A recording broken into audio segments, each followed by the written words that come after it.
Hi YouTube family, नमस्कार. कसे आहात सगळे? मस्त मजेत ना? तर मला गावाकडं जायचं आहे. आता 2-3 दिवसच राहिलेले आहेत. तर म्हटलं आपण बॅगवरती ठेवलेली खूप दिवस झाले, म्हणजे जवळजवळ 1 वर्ष झालं. आम्ही जानेवारीमध्ये मागच्या वर्षी म्हणजे ह्याच वर्षी एकदम जानेवारीमध्ये संक्रांतीला आम्ही आलो होतो. तर आता ह्या नेक्स्ट जानेवारीमध्ये आम्हाला पूर्ण वर्ष कंप्लीट होईल. तर होतं काय, गावाकडं सारखं जाणं होत नाही आणि खूप लांब असल्यामुळं जाण्याचा पण थोडासा कंटाळाच करतो आम्ही, कारण काही काम पण नव्हतं मध्ये, त्यामुळं काही गेलो नाही. पण मी बॅग अशी एकदम पॅक करून ठेवलेली होती वरती. तर म्हटलं पाहूयात काही धूळ वगैरे बसलेली असेल तर व्यवस्थित धुवून घेता येईल. पण इतकी पॅकिंग केलेली असल्यामुळे त्याला बॅगेला काहीच झालं नाही, धूळ पण अजिबात लागलेली नव्हती. तर होतं काय, ह्या अशा वस्तू एकदा वापरल्या का घरामध्ये पडून राहतात आणि यामध्ये जास्त पैसे घालणं पण मला आवडत नाही शक्यतो मला. तर व्यवस्थित ठेवल्या की किती पण वर्ष आपल्याला त्या वस्तू कव्हर पण वापरता येतात. तर ह्या मोठ्या बॅगांचं होतं काय, यामध्ये सामान जास्त बसत नाही. पण होतं काय, त्यामध्ये ठेवल्यानंतर त्या कसं असं ओढत पण नेता येतात आणि असं जास्त उचलायची गरज लागत नाही. तर दुसऱ्या बॅगा काय होतं, डायरेक्ट उचलूनच न्यावं लागतात. आणि माझं होतं काय, वर्ष गावाकडं जाणं होत नाही आणि काय होतं, त्याच साड्या मी परत त्याच सणामध्ये घालायचं म्हटलं की ते पण बरोबर वाटत नाही. तर म्हटलं आत्ता आपण ह्या साड्या गावाकडे घेऊन जाऊया आणि गावाकडच्या इकडं घेऊन या. तर काही ब्लाऊज पण शिवायचे होते मला. तर मी काय करते, म्हणजे वेगवेगळ्या प्रकारच्या सगळ्या साड्या व्यवस्थित अशा पॅक करून ठेवते पिशवीमध्ये. म्हणजे कसं आपल्याला ऐनवेळेस एकदम घाई गडबडीत व्यवस्थित सगळं एका जागेवर सापडतं. तर त्या साडीचा ब्लाऊज मी त्या साडीमध्येच ठेवत असते, म्हणजे कसं गोंधळ नको. आणि गावाकडे गेल्यावर काय होतं, खूप कामं आणि ती गडबड होती आणि मग काही सापडत पण नाही पटपट. तर मग काही ड्रेसेस पण घेतले बरोबर. गावाकडं काय होतं, जास्त साडीच घालते, पण कुठं जर बाहेर लांब जायचं म्हटलं तर ड्रेस आपल्याकडं सोबत असलेले बरे. म्हटलं आपलं 3 ठीक आहेत. मग कारभाऱ्यांचे पण मी 3च ड्रेस घेतले आणि एखादा म्हटलं वापरायचा घेता येईल. मग त्यांचे पण व्यवस्थित मी असे सेट करून ठेवले. मी जास्त गावाकडं त्यांचे पण कपडे नेत नाही. एका जीन्सवरती शक्यतो 2 शर्ट असे याप्रमाणे नेत असते. तर असं मी सगळं व्यवस्थित ठेवलं होतं आणि पृथ्वीचे मला प्रश्न चालू झाले, माझं ठेवलं का? मी त्याचे पण व्यवस्थित कपडे सगळे सेट करून ठेवले. म्हणजे कसं लहान मुलांचं कसं राहतं, त्यांना सारखे कपडे बदलायला लागतात. मग 3-4 ड्रेस त्याचे पण घेतले आणि त्यांना वापरायला जास्त ठेवावं लागतात. कारण ते सारखं बाहेर फिरतात, मातीमध्ये खेळतात आणि मग सारखे कपडे खराब करत असतात. मग ह्या अशा पॅन्ट डेली वेअरसाठी खूप इझी पडतात. म्हणजे धुवायला पण आणि ना सुकत्यात पण फास्ट. कारण काय होतं, थोडंसं ऊन जरी पडलं तरी मग सुकून जातात आणि जीन्स पॅन्ट लवकर सहसा सुकत नाही. माझे कपडे ठेवला. तुझे कपडे ठेवले तुझे कपडे मी सगळे ठेवले. इथं भावाचं इथं पप्पीचं ठेवलं, इथं भावाचं ठेवलं, मम्मीची ठेवलं, सगळं ठेवलं.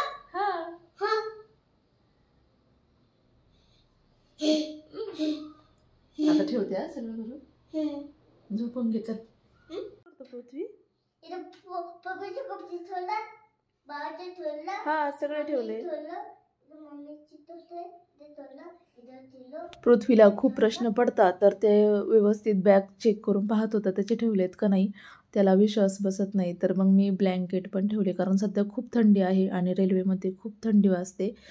तर ह्या एअर पिलो घेतलेल्या आहेत मी. तर ह्यामध्ये व्यवस्थित हवा भरून वापरता येतात आणि परत हवा त्याच्यामध्ये काढून अशा व्यवस्थित ठेवल्या की त्या म्हणजे त्याला कसं पॅकिंगमध्ये ठेवल्या की त्याला काही टाचणी वगैरे टोचली, पिन वगैरे टोचली तर त्या खराब होऊन जातात. म्हणून अशा मी व्यवस्थित पिशवीमध्ये पॅक करून व्यवस्थित ठेवत असते. ज्या वस्तू आपल्याला लागतात त्या बॅगेमध्ये शक्यतो मी वरतीच ठेवते. तर हा छोटासा मी रुमाल म्हणा किंवा नॅपकिन म्हणा घेतलेला आहे डीमार्टवरून. तर ज्या आपल्याला वस्तू लागतात ना त्या अशा व्यवस्थित ठेवायच्या. तर हे टूथब्रश होल्डर पण मी डीमार्टवरूनच घेतलेलं आहे. यामध्ये इझिली आपण कॅरी करू शकतो. तर ह्या छोट्या बॅगेमध्ये म्हणलं सर्व जे खाऊचं सामान आहे ते सगळं ठेवता येईल. तिथं रेल्वेमध्ये गेल्यानंतर मी जाताना डबा वगैरे नेत असते. तर ते पण ठेवता येईल. आणि कारभाऱ्यांनी काय केलं, इतके मिठाईचे बॉक्स आणले की बस. कारण होतं काय, आमचं गावाकडं जास्त जाणं होत नाही आणि गावाकडं गेलं ना मग पाहुण्यांकडं पण जावं लागतं आणि घरी पण आमची फॅमिली मोठी आहे, तर घरी पण लागतात आणि आमच्या पृथ्वीला सोनपापडी इतकी आवडते की बस. आणि मग त्यामुळं कारभाऱ्यांनी वेगवेगळ्या प्रकारचे आणून ठेवले. आणि आमच्या घरामध्ये सगळ्यांना स्वीट खायला आवडतं, त्यामुळं मग त्यांनी जास्त फ्लेवर आणले होते. तर मग मी व्यवस्थित असं पॅक करून ठेवल्या. कारण काय होतं, मग सगळं ते अस्तव्यस्त सगळ्या अशा इकडं तिकडं पसरतात आणि मग सगळं असं व्यवस्थित ह्या बॅगेमध्ये मी ठेवून दिलं. आणि त्यासोबतच जे आपल्याला रेल्वेमध्ये लागणारं जे सामान आहे, म्हणजे साबण म्हणा किंवा टूथब्रश म्हणा, ते व्यवस्थित सगळं वरच्या कप्प्यामध्ये ठेवलं ना, म्हणजे काय होतं, इझिली सापडतं. कारण तिथं होतं काय, स्लीपरमध्ये गेल्यानंतर ट्रेनमध्ये असं बॅगा खाली ठेवावं लागतात ना सीटाच्या खाली, मग ते असं काढायला खूप अवघड जातं. तर मग मी काय करते, माझं मेकअपचं सामान पण मी थोडंसं ज्वेलरी वगैरे घेऊन जात असते. कारण आपलं असलं की कोणाला मागायची गरज पडत नाही. आणि मला कसं होतं, साडीवरती वेगवेगळ्या ज्वेलरी घालायला आवडतात. तर मी हा सेट दिवाळीच्या वेळेस घेतला होता. तुम्ही माझे व्हिडिओ पाहिले नसतील तर मी टाकलेले आहेत दिवाळीचे पण व्हिडिओ. खूप छान आहे. आणि असं थोडंसं ज्वेलरी आपली असली ना स्वतःची, म्हणजे काय टेन्शन नाही राहत. बँगल्स वगैरे सगळं ठेवलं, कानातले पण. साडीवरती वेगवेगळ्या साडीवरती घालण्यासाठी मी वेगवेगळे प्रकारचे मंगळसूत्र ठेवले. ऑक्सिडाईज साडी असेल तर त्यावरती सिल्वर मंगळसूत्र, आणि थोडी फॅन्सी साडी असेल तर त्यावरती स्टोनचे असे मंगळसूत्र. आणि कानातले पण असे व्यवस्थित ठेवले. काही रिंगा किंवा टॉप्स म्हणा, किंवा म्हणजे असे झुमक्याचे कानातले आहेत ते. कारण काठपदरी साडीवरती असे कानातले छान वाटतात. तर असे व्यवस्थित डब्यामध्ये पॅक केले का ते सहसा म्हणजे वस्तू तुटायचं पण टेन्शन नसतं आणि व्यवस्थित सापडतं. असं वेगवेगळे सेपरेट पॅक करून ठेवलं ना की आपल्यालाच इझी पडतं. घाई गडबडीमध्ये कुठं वस्तू हरवत पण नाही आणि व्यवस्थित सगळं एका ठिकाणी सापडतं. तर ही आहे माझी छोटीशी पर्स. तर यामध्ये मी जे एकदम म्हणजे पर्सनल आपल्या ज्या छोट्या-छोट्या गोष्टी असतात त्या ठेवत असते. तर ही खूप छोटी दिसते, पण याच्यामध्ये सामान पण खूप बसतं. आणि याचं कसं आहे, वन साईड पण घेता येते आणि असं पूर्ण हातामध्ये पण घेता येते. तर हे कॉम्पॅक्ट पावडर तिथली संपलेली आहे, पण त्याच्यामध्ये आरसा आहे. कारण काय होतं, प्रवासामध्ये आपल्याला आरसा लागतोच आणि त्यामध्ये मग व्यवस्थित सगळं ठेवत असते मी. तर जे आपल्याला छोट्या-छोट्या वस्तू लागत आहे त्या सगळ्या ठेवते. हेअर क्लिप वगैरे, फेअर अँड लवली अजून मी ठेवलेली नाही त्यामध्ये. असं सध्या थंडी चालू आहे त्यामुळं बॉडी लोशन, व्हॅसलीन, झेंडूबाम, लिपस्टिक मी एवढं लावत नाही बरं का, पण थोडीफार लावते, पण म्हणून आपली एखादी ठेवत असते. तर सध्या थंडी खूप आहे त्यामुळं व्हॅसलीन तर पाहिजेच, म्हणून व्हॅसलीन पण ठेवलं. तर गावाकडं काय होतं, गेलं का मग असं माझ्या वस्तू मी काही ठेवत असते गावाकडं, पण काय होतं गेलं का मला अचानक सापडत नाही. त्यामुळं मी सोबतच पर्समध्ये सगळं व्यवस्थित ठेवत असते. हेअर क्लिप्स तर लागतातच. आणि ह्या मोठ्या साडी पिना आहेत ना, त्या शक्यतो काठपदरी साडी घालायच्या असतील तर लागतात, कारण छोट्या पिना सहसा बसत नाही. एक छोटंसं नेल कटर, म्हणजे आपल्याला लेडीजसाठी जे जे छोट्या-छोट्या वस्तू लागतात मी सगळ्या व्यवस्थित ठेवत असते.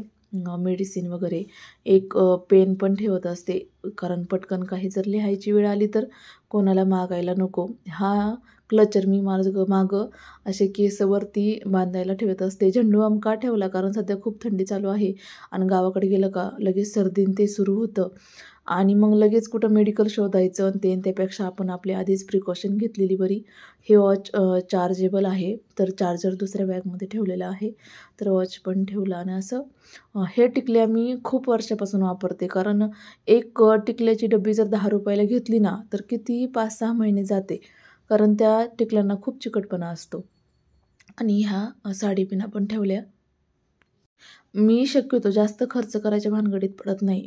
मी थोड्याच वस्तूमध्ये म्हणजे आपल्या फायदेशीर असतील अशाच वस्तू मी सहसा घेत असते. जास्त पैसे घालायच्या काही भानगडीत पडत नाही. तर कॅडबरी यासाठी ठेवली आहे की पृथ्वी रेल्वेमध्ये बसला की काही ना काही खायला मागत असतो. मग त्याला काही ना काही देऊन शांत बसवावं लागतं, कारण तो खूप म्हणजे खूप धिंगाणा घालतो. तर अशा पद्धतीने मी पूर्ण बॅग पॅक करून ठेवली. अशा पद्धतीने खूप कमी खर्चामध्ये आणि 10 मिनिटामध्ये माझ्या ह्या बॅगा पॅक करून झालेल्या आहेत. आता तुम्ही लवकर चॅनल सबस्क्राईब करून टाका. धन्यवाद.